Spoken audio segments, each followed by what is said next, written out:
Dryden, Nueva York, era el tipo de pueblo en el que los vecinos se saludaban por su nombre y las familias se sentían seguras dejando las puertas sin llave.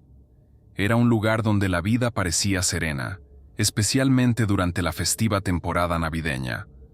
Pero en diciembre de 1989, esa tranquilidad se hizo añicos por un crimen tan horrible que dejó a la comunidad tambaleándose. ¿Qué llevaría a alguien a invadir la santidad de un hogar familiar y cometer actos tan atroces? ¿Y qué escalofriantes secretos saldrían a la luz a medida que los investigadores desentrañaran la verdad? La familia Harris, Tony, Dolores y sus dos hijos, Shelby y Mark, eran la encarnación del encanto de un pueblo pequeño. Tony, un exitoso director de ventas en Syracuse, había construido su casa con orgullo, llenándola de calidez y amor. No olvides darle a me gusta a este video, suscribirte a nuestro canal y unirte a nuestra comunidad de investigación si disfrutas resolviendo los acertijos más enigmáticos y leyendo historias de crímenes reales convincentes. Vamos, investiguemos. Dolores, una miembro activa de la comunidad, dirigía una pequeña tienda de recuerdos cerca de su propiedad y era conocida por su amabilidad y generosidad. Shelby, de 15 años, tenía ganas de vivir y se preparaba con entusiasmo para el baile de Navidad de su colegio, mientras que Mark, de 11 años, disfrutaba de sus días despreocupados con los amigos. El 22 de diciembre de 1989, el día comenzó como cualquier otro. Shelby fue al colegio antes de pasar la tarde con su novio, James. Alrededor de las 3:30 de la tarde, regresó a casa en autobús, emocionada por las vacaciones. Mark, mientras tanto, se quedó fuera con unos amigos, lanzándose bolas de nieve unos a otros, antes de entrar poco después. Dolores, siempre multitarea, hizo una llamada telefónica a un amigo mientras mantenía la tienda abierta para los compradores navideños de última hora. Tony salió del trabajo a las 3:15 de la tarde, ansioso por ver a su familia y las decoraciones festivas que Dolores había preparado. Pero a medida que avanzaba la noche, un inquietante silencio se apoderó de la casa de los Harris. Rita, una amiga íntima de Dolores, pasó por la tienda para dejar algunos artículos alrededor de las 6:30 de la tarde, solo para encontrar la puerta abierta, pero sin nadie dentro. Las llamadas a la familia no fueron respondidas, y Shelby, esperada en casa de James más tarde esa noche, nunca apareció. Por la mañana, el silencio fue reemplazado por el caos cuando el penetrante sonido de una alarma de incendios despertó a los vecinos. La policía llegó y encontró humo saliendo de la residencia de los Harris, y lo que descubrieron en el interior los perseguiría durante años. La escena era de un horror inimaginable. El árbol de Navidad aún brillaba en la sala de estar, con sus alegres luces proyectando sombras grotescas sobre el caos que lo rodeaba. Arriba, Tony y Dolores yacían atados y sin vida en su cama, con fundas de almohada cubriéndoles el rostro. El pequeño cuerpo de Mark estaba colocado entre ellos, con las muñecas atadas con cables de teléfono. En su dormitorio se descubrió el cuerpo de Shelby atado a una silla, con el vestido de la escuela hecho jirones y utilizado como atadura. El aire apestaba a gasolina y había signos evidentes de un incendio intencionado. Fue un intento deliberado y calculado de destruir las pruebas de lo que se había hecho. La lúgubre investigación en la casa de los Harris comenzó con precisión metódica, mientras los detectives examinaban los restos carbonizados de lo que una vez había sido un santuario festivo. El humo persistía en el aire, pegado a las paredes y enmascarando los horrores ocultos en su interior. El árbol de Navidad permanecía inquietantemente intacto en medio de la devastación, con sus luces parpadeando como un faro profano. Estaba claro que quienquiera que hubiera hecho esto no era solo un criminal. Era meticuloso, calculador y cruel. En el dormitorio de arriba, Tony y Dolores yacían uno al lado del otro, atados e inmóviles. Las gruesas cuerdas utilizadas para atarlos habían dejado profundas abrasiones en sus muñecas, evidencia de intentos desesperados por liberarse. Mark, de solo 11 años, había quedado atrapado entre ellos, con las manitas atadas con el cable del teléfono de la familia. Al final del pasillo, la escena en la habitación de Shelby era igualmente desgarradora. Su cuerpo estaba desplomado contra una silla, con las muñecas y los tobillos atados con cables eléctricos. Su vestido de baile de Navidad roto colgaba flácido de su cuerpo, ahora un trágico símbolo de la noche que nunca llegó a vivir. Los investigadores trabajaron sin descanso para reconstruir la secuencia de los hechos. El incendio, provocado deliberadamente con combustible extraído del garaje de la familia, tenía como objetivo borrar todo rastro de pruebas, pero las llamas solo lo consiguieron parcialmente, dejando pistas cruciales. La línea telefónica había sido cortada, un acto deliberado para aislar a la familia e impedir que pidieran ayuda. Las colillas de cigarrillos, esparcidas descuidadamente por toda la casa, insinuaban la presencia y la compostura del asesino durante el horrible acto. No se trataba de un crimen pasional ordinario, sino de un asesinato premeditado y a sangre fría. Lo que más desconcertó a los investigadores fue la ausencia de cualquier entrada forzada. Las puertas estaban intactas y las ventanas no estaban rotas. Esto sugería que el autor había sido admitido voluntariamente.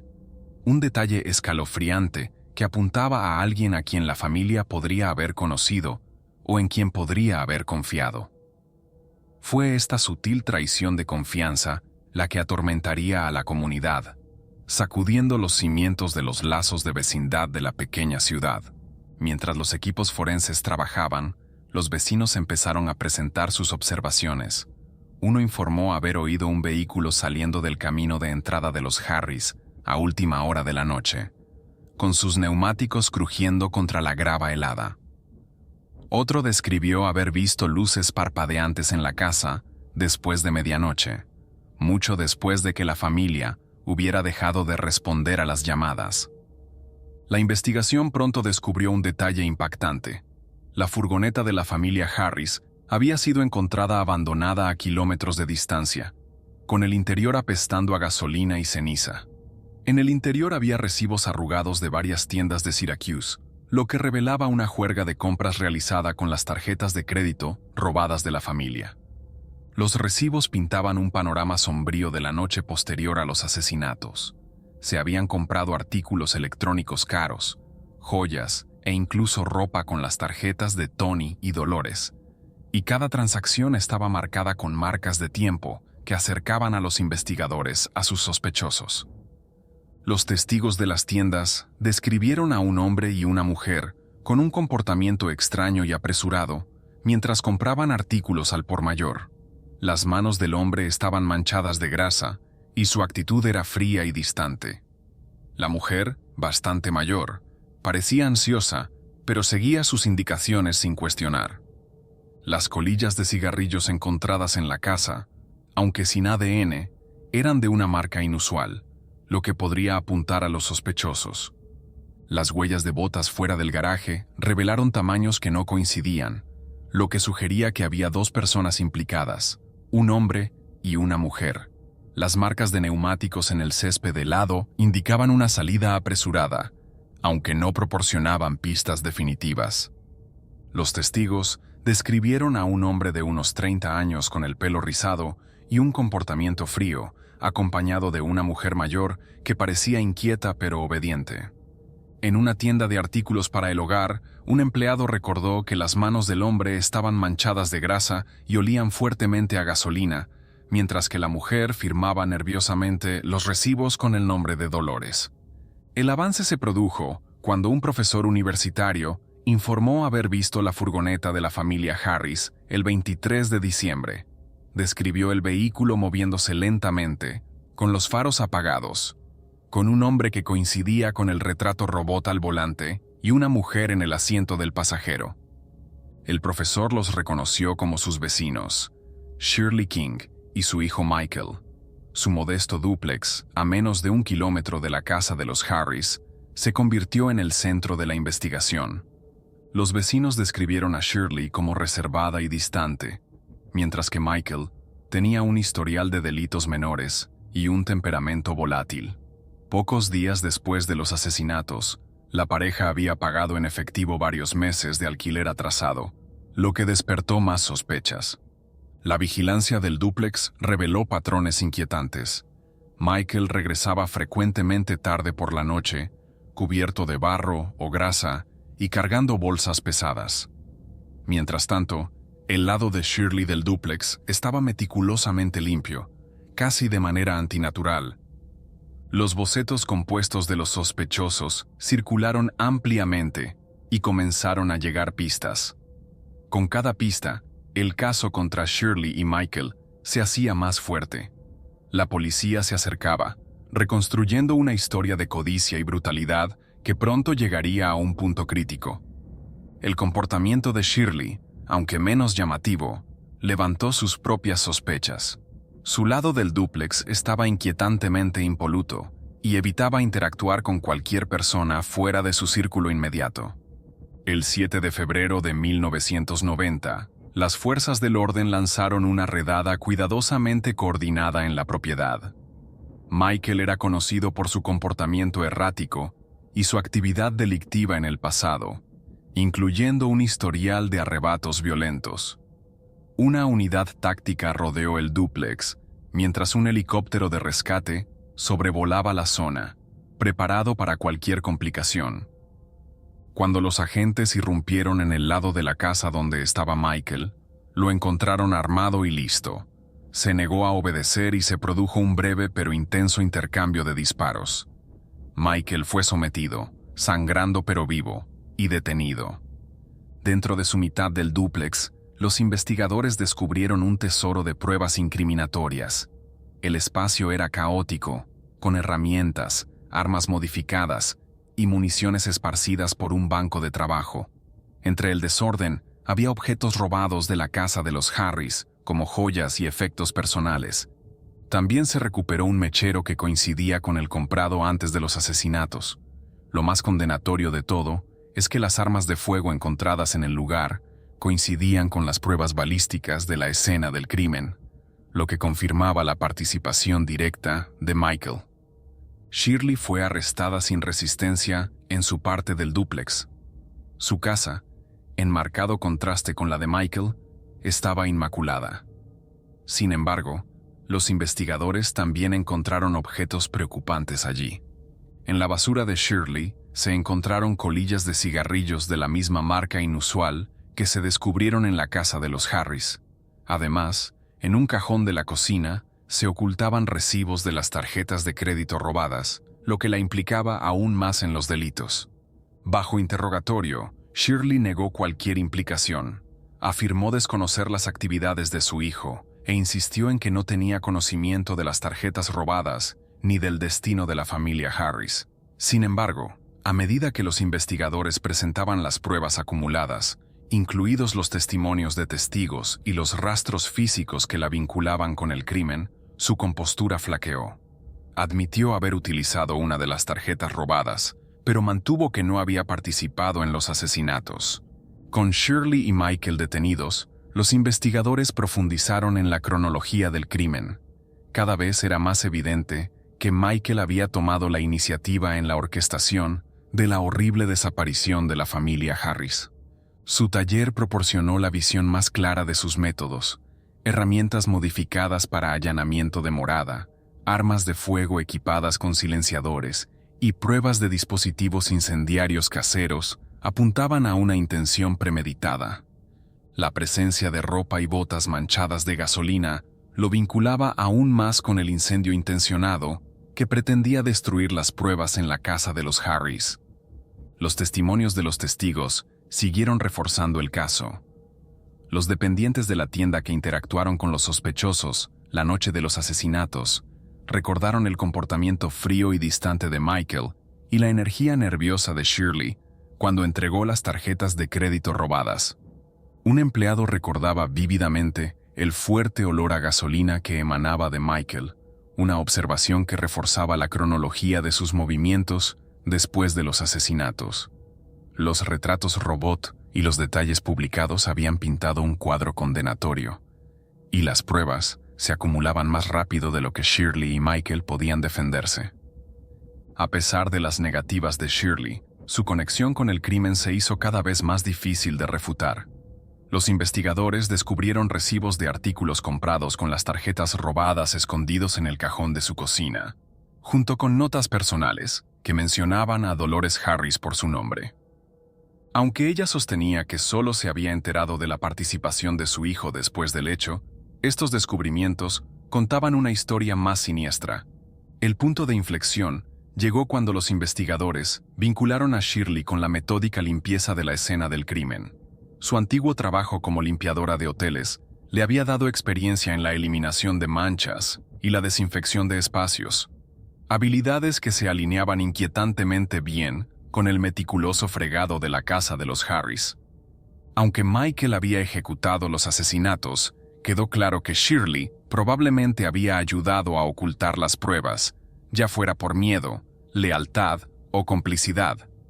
A principios de 1990, surgió una nueva pista cuando se asignó al caso a un investigador encubierto, David Harding. Conocido por su enfoque metódico y su aguda capacidad de observación, Harding identificó rápidamente a Shirley King como un posible eslabón débil.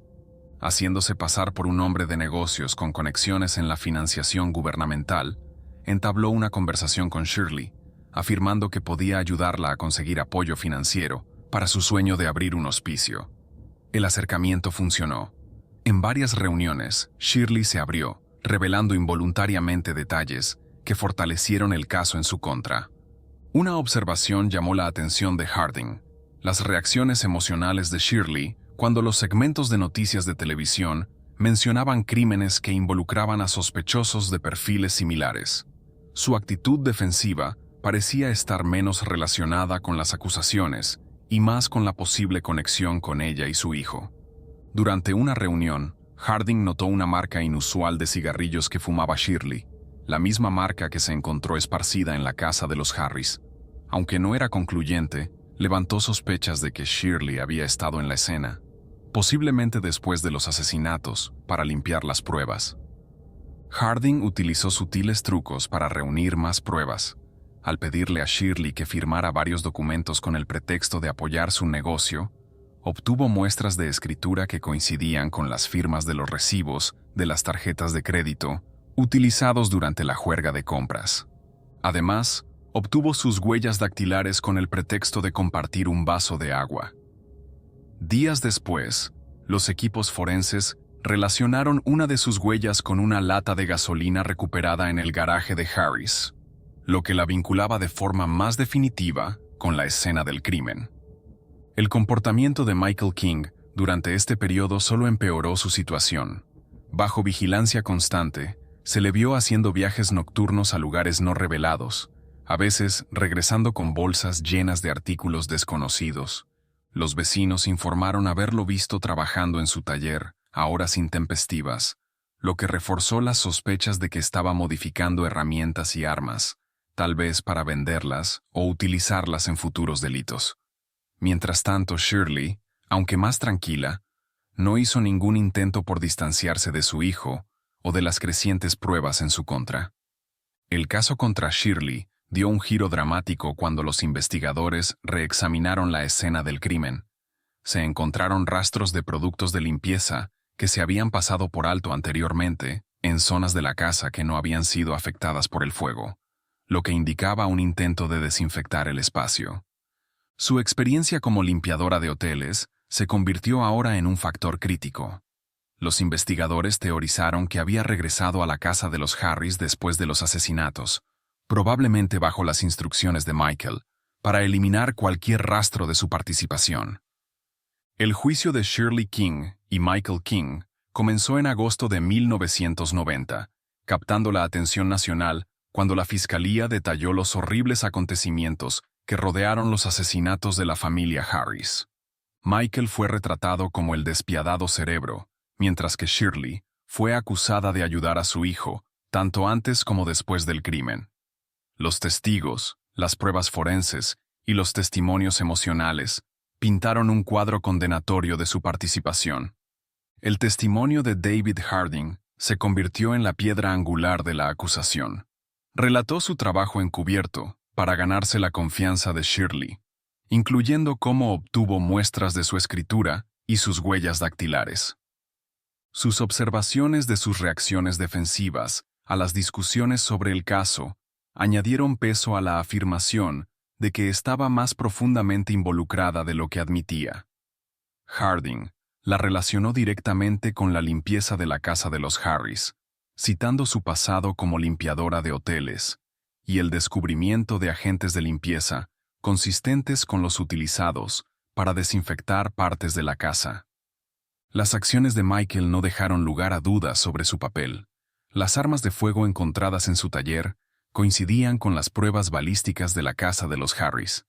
Los testigos lo describieron como frío y sin emociones durante su juerga de compras, con las tarjetas de crédito robadas, lo que reforzó aún más su imagen de autor intelectual del crimen. Las pruebas forenses lo vincularon directamente con el lugar de los hechos, y la ropa manchada de gasolina y las herramientas utilizadas en el incendio reforzaron su culpabilidad. La defensa de Shirley trató de cambiar la narrativa, presentándola como una víctima manipulada por su hijo.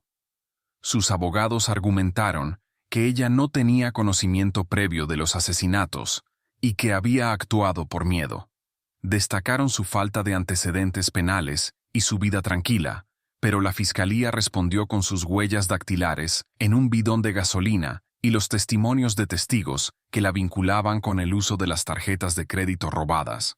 La decisión del jurado fue rápida. Michael fue declarado culpable de múltiples cargos, entre ellos asesinato premeditado e incendio provocado, y condenado a cadena perpetua sin libertad condicional. Shirley fue declarada culpable de obstrucción, fraude y posesión de bienes robados, lo que le valió una condena de 44 años. Sin embargo, negó con vehemencia su participación en los asesinatos y prometió apelar. En 1992, todo cambió. David Harding, bajo investigación por mala conducta, confesó haber falsificado pruebas en varios casos, incluido el de Shirley. La huella dactilar que la vinculaba con la lata de gasolina nunca había sido verificada de forma independiente. La condena de Shirley fue anulada y fue puesta en libertad tras 2 años y medio en prisión. En 2007, Shirley demandó con éxito al Estado por encarcelamiento injusto, recibiendo $286,000 en compensación. Aunque fue absuelta de la mayoría de los cargos, su legado siguió entrelazado con uno de los capítulos más oscuros de Dryden, un recordatorio inquietante de cómo la justicia puede fallar incluso ante una tragedia innegable.